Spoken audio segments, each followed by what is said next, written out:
So, welcome to Adhyatma Ramayan's Uttarakhanda's 5th chapter called Ramagita.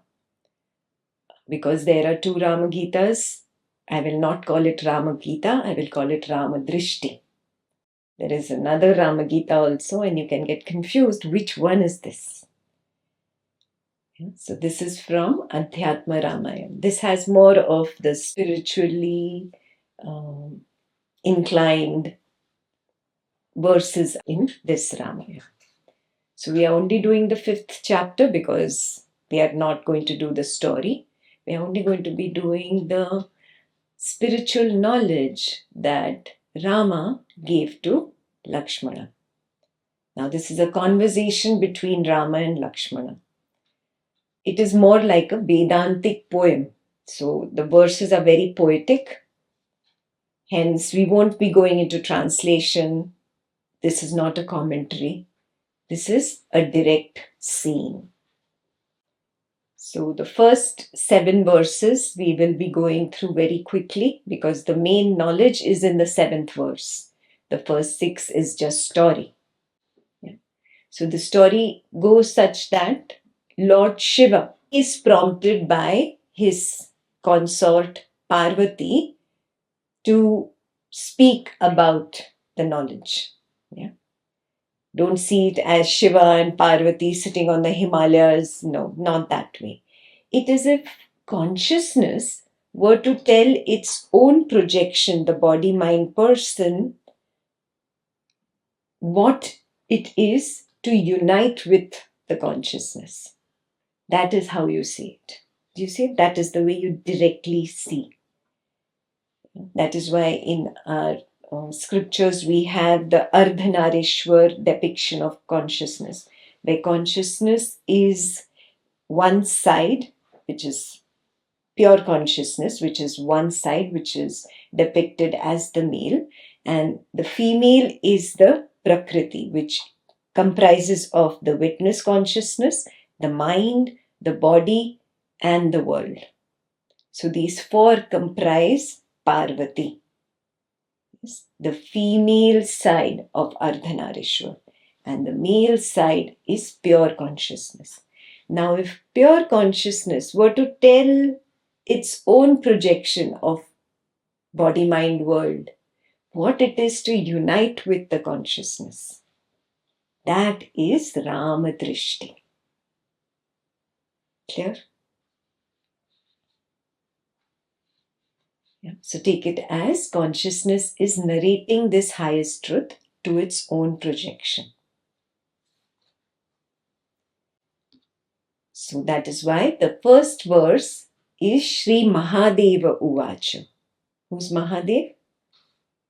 Shiva, or consciousness. Consciousness is saying the first verse. What is it? Tato Jagan Mangalam Mangalatmana Vidhaya Ramayana Kirtim Uttamam Chachara Purva Charitam Raghutama Rajarshi Varyairapi Sevitam Yatha.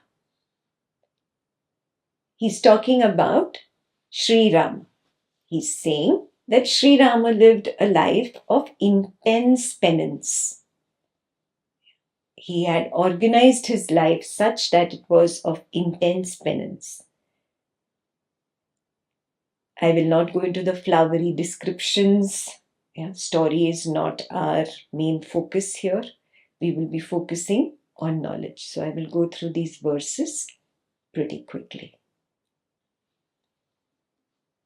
The second verse is Saumitrina Prishta Udara Buddhina Ramaha Kathaha Praha Puratani Shubhaha Ragyaha Pramattasya Nrugasya Shapataha Dvijasya Tiryaktva Matha Raghava. Lakshmana is described here. He is the son of Saumitra. And he is called Saumitri. So he goes to Rama many times, and Rama narrates many stories to Lakshmana. This verse only speaks about their bond, their relationship, that they are not like brothers who fight with each other. They are more like a disciple and a teacher. That reverence is there in their relationship. And that is why many times Lakshmana asks a lot of advice to Rama, and Rama provides that advice through stories. And a story is mentioned here which is not really important. It is just a story of a king who gifted a cow to a Brahmin, and then the cow leaves the Brahmin's cattle space and goes and intermingles with the king's cattle. So basically, the cow went back home, and the king did not really identify the cow and re-gifted the cow to some other recipient. And the Brahmin got upset with the king and cursed him, and he turned into a chameleon. The story is not important. It's just to bring out the bond between Rama and Lakshmana. The essential thing here is that they are not like regular siblings that do not have a good relationship. They are more like a disciple and a teacher. That's the only message from verse 2. Kadachit ekanta upasthitam prabhum Ramam Ramalalitā Pada Pankajam Saumitrir Asadit Shuddha Bhavana Pranamya Bhaktya Vinaya Anvinto Abravit. So now the main story begins that one day Rama is just sitting leisurely. He's usually very busy. So he's sitting in leisure, and Lakshmana goes to him with a request. Verse 4. Saumitrihi uvacha Tvam shuddha bodhosti hi sarvadehinam atmasya vishosi nirakriti swayam pratiyase jnana drisham mahamate padabja bringahita sanga sangina. So he says that you are recognized as pure knowledge itself by all those who really have the eye of wisdom. He's basically praising Ram. He adores Ram. Yeah. We won't go into the nitty-gritties of the praise, but basically he bows down to him humbly and he comes with some request. 5. Aham prapannosmi padambujam prabhu bhava apavargam tava yogi bhavitam yathanjasa ajnanam apara varidhim sukham tarishyami tatha anushadhi mam. So he bows down and he says that please teach me the quickest way, the fastest way, the shortest way to cross this ocean of ignorance. Yeah, he is looking for the instruction on release from suffering, from ajnana. Yeah. So his requests are always very sincere. He is not like a sibling that is just talking for the sake of speaking or doing chit chat with the elder brother. That is not what this is. His request was very sincere. In the 6th verse, that is what is described, that he was very purified, like he had really earnestness, and that is why he had worked a lot, and he could directly see.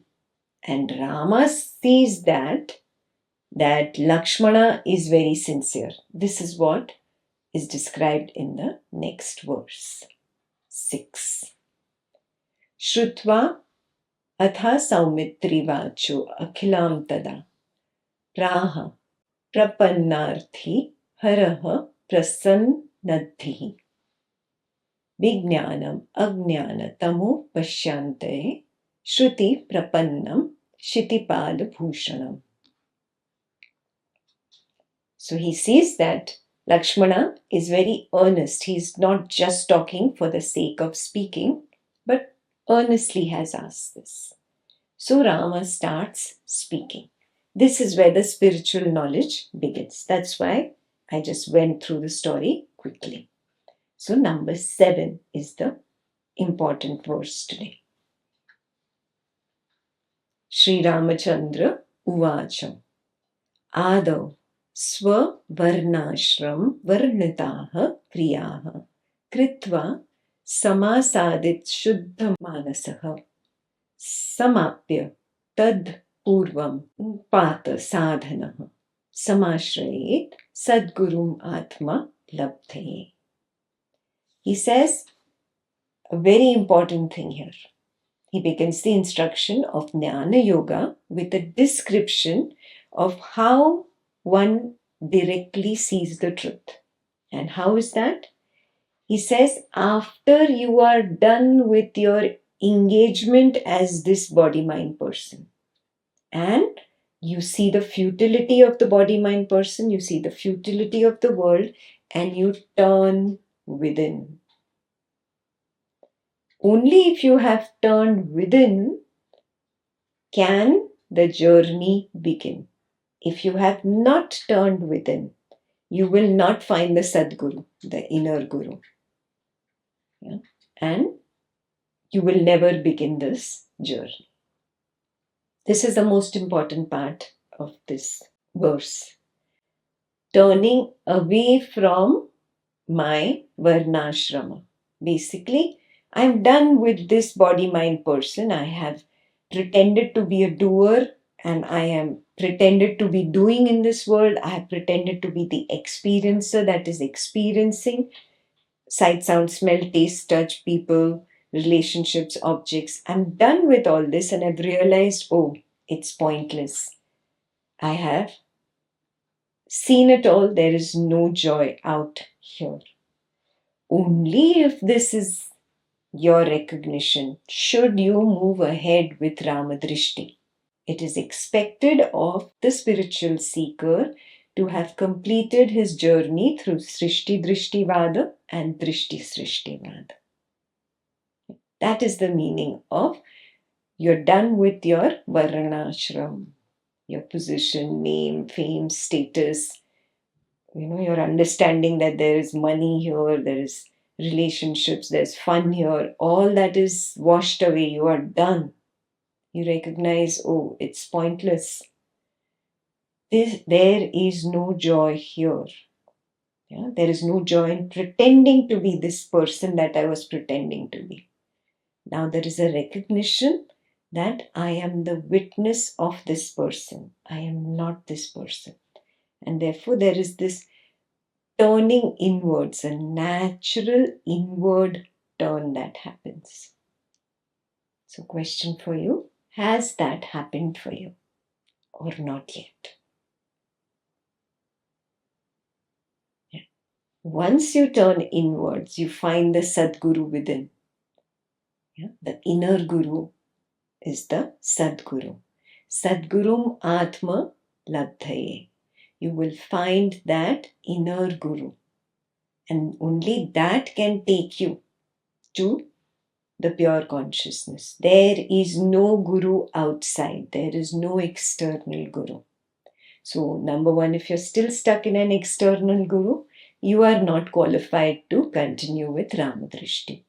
If you're still stuck with the material world of people, situations, and things, you are not qualified. And the third and the most important, if you still identify with this person all the time and you're not able to be a witness of this person, then you are not qualified to continue. So right here in the scripture at verse number 7, the qualification has been given.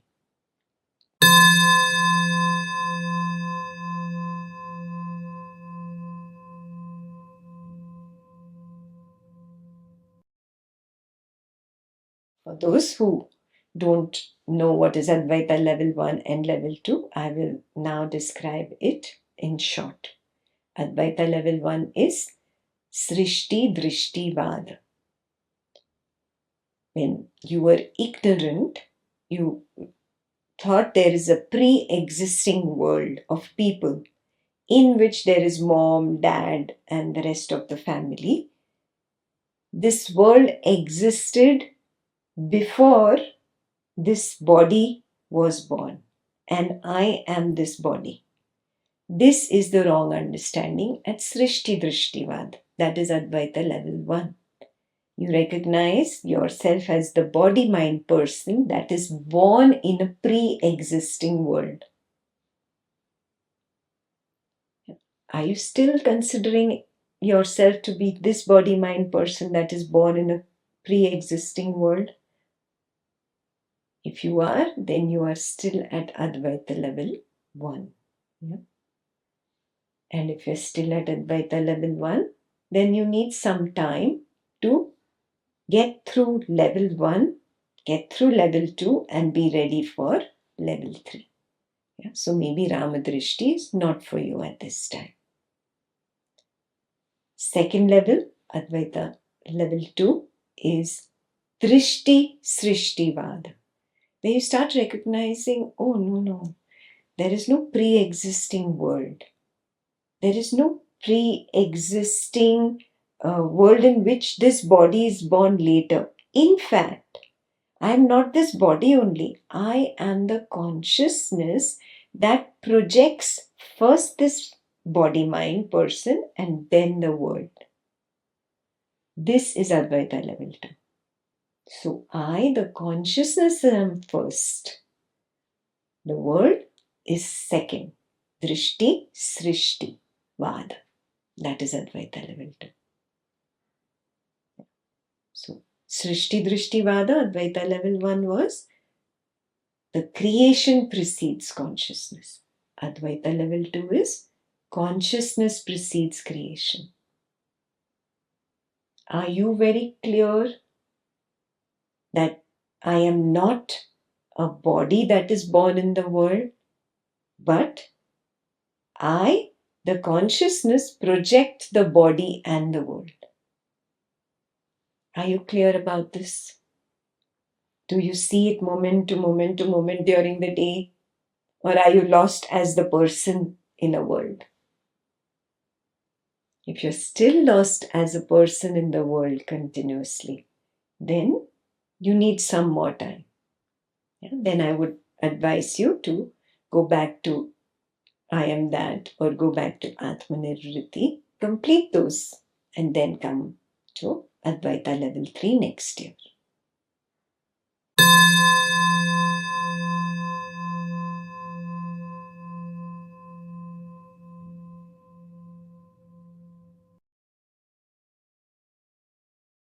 Now, what is Advaita level 3? Where is Ramadrishti going to take me?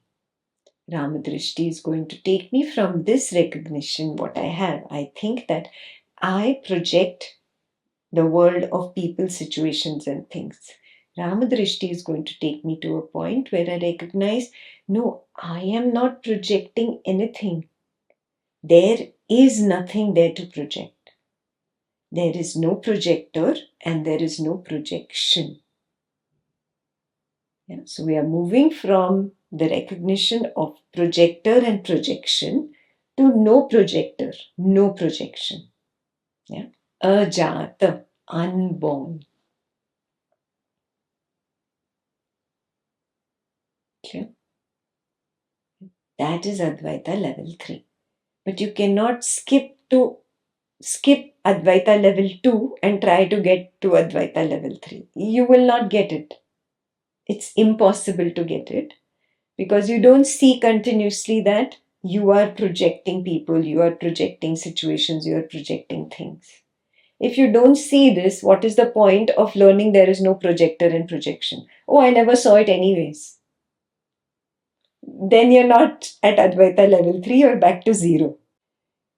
Yeah. So first you have to see the projection part. You have to see very clearly how the subtle thought projects a gross manifestation of a person, how a subtle thought projects the gross manifestation of an object, how a subtle thought projects the gross manifestation of a situation.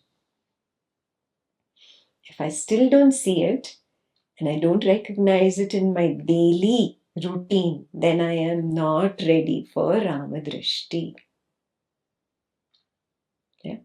You should be very sincere about your spiritual path, your spiritual search.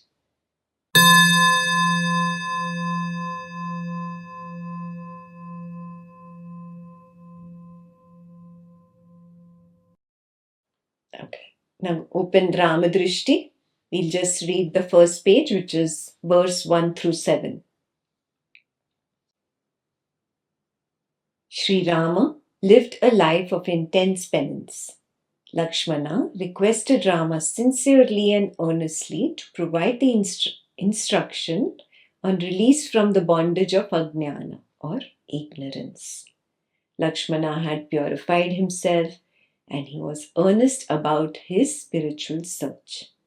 Seeing his longing for the truth, Sri Rama began the instruction of Jnana Yoga with a description of how one directly sees the truth.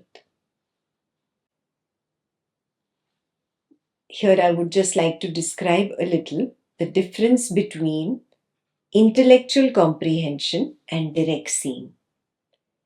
What is intellectual comprehension? In intellectual comprehension, there is always some memory coming up which is telling you what this is. When I spoke about direct seeing, you already had an idea of what is direct seeing because you've heard it before. So the memory of that came up. That is called interference of thought. Yeah? Without memory, without interference of thought, when I take the step beyond the body and the mind, I abide as the witness. The witness cannot think. There is no thought there. Do you realize this? That witness can only witness. The witness can only know. What it witnesses, what it knows is what it is seeing. That is direct seeing. Devoid of the interference of the body or the mind. Is this very clear? Yeah. That is direct seeing. Do I really see? Is the question that you need to ask yourself. Do I really see? If the mind comes up with an answer, it is coming up with an answer from memory. That is the interference of thought. No. Thought is not seeing. That is what you're supposed to do. We are doing niti here. No. Thought is not seeing. Some intellectual analysis. No. This is intellect. This is not seeing. Yeah. Some repetition of what Ekta said in some other knowledge session. No, this is memory. This is not seeing. Do I really see? Can I take a step beyond the mind, beyond the intellect, beyond the memory? Right now. And just be the witness. Now do I see it? Is this very clear? Yeah. Where there is simply knowing, simply being. That's it. From that vantage point, when I recognize the world, the people, the work, the house, the money, whatever name, fame, friends, kids, everything that comes up, can I recognize all of this as simply my projection? Who's my? The body mind cannot project, remember this. Either the body is, or the mind is, or the friend or the child is. Remember this.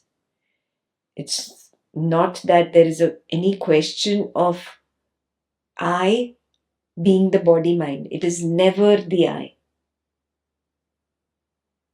Never ever. It has never been the I. It was always a lie that I told myself in retrospect. I have never been the body-mind. I am the one that is witnessing just a body arising.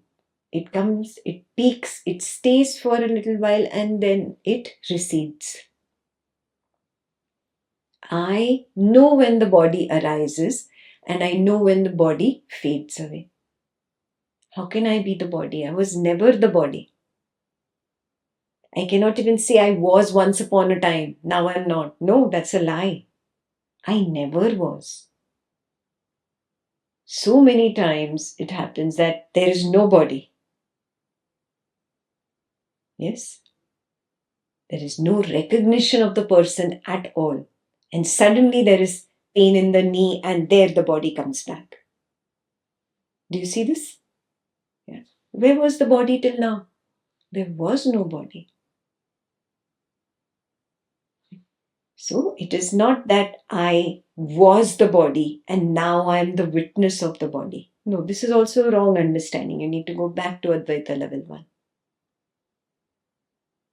I was always the witness of the body arising. The body was always just a wave, an arising that emerged from me, the nothingness. It played for a little while till I pretended and then it recedes. I can't pretend too long. How long? You go on wah, wah, wah, the knee is hurting, paining, I need to go to the doctor. How long? Wah, wah, wah.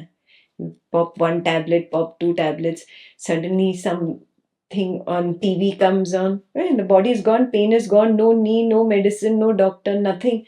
What is going on TV is more interesting now. Only that is, there is no body, there is no person. Yeah. So waking up to this truth, moment to moment to moment to moment to moment.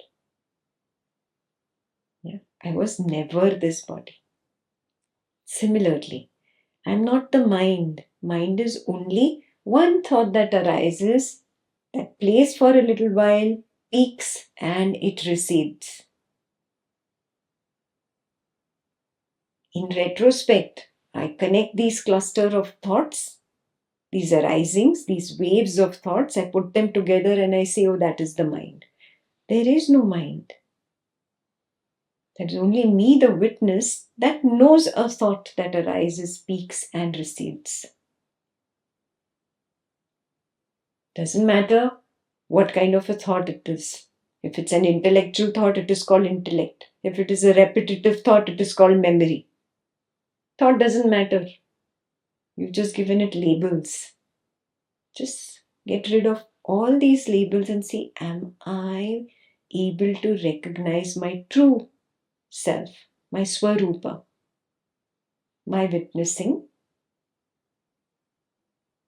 vantage point, which was always the truth, but I chose to ignore it and jump in and say, I am this thought, I am this intelligent thought, or I am this memory thought, or I am this body. And then you see arisings, you see a person, your family member, beloved member come into the room, speak for a little while, say something, it peaks and then he recedes. It's simply an arising. Can I see it? If I can recognize the body, mind, and the world in the waking like this, then I will be able to recognize it in the dream like this. Yeah? From the waking, it seeps into the dream automatically. Is this recognition there? Is it there? And then the absence of these two, the waking and the dream arisings, that absence is known by whom? I have to be there, no, to know that these are absent. Can I recognize that? Obviously, I was there. Otherwise, how do I know the absence? Clear? So, we have to recognize this very clearly, become very, very clear That it is not an intellectual understanding, but I, the witness, see. I directly see. I can only see. I cannot think, I cannot act, I cannot do seeing, hearing, touching, tasting, smelling. No, I only know these as arisings. This clarity is very important. Then only do you understand that all this projection is me only. How can it give me any joy? Anything that is born of me will be less than me, no? That which is less than me, how can it bring joy to me? Only that which is greater than me can bring joy to me. Something that is less than me cannot bring joy. This recognition is called direct seeing. Direct seeing of what? Now I recognize, oh, it's futile. This world is futile. My projection is futile. Can I turn away from this projection? Turn inwards towards the projector, yeah? Or towards the projectionist. Can I turn inwards? Then your Ajatavada journey will begin. If you're still lost here, then it's a problem. Then you cannot move ahead. Clear? This is how you must evaluate yourself. Without the interference of thought, without the interference of memory, without the interference of intellect or anything that you have heard before. Seeing. Can I see? Clear? Then only will you really understand what verse 7 is.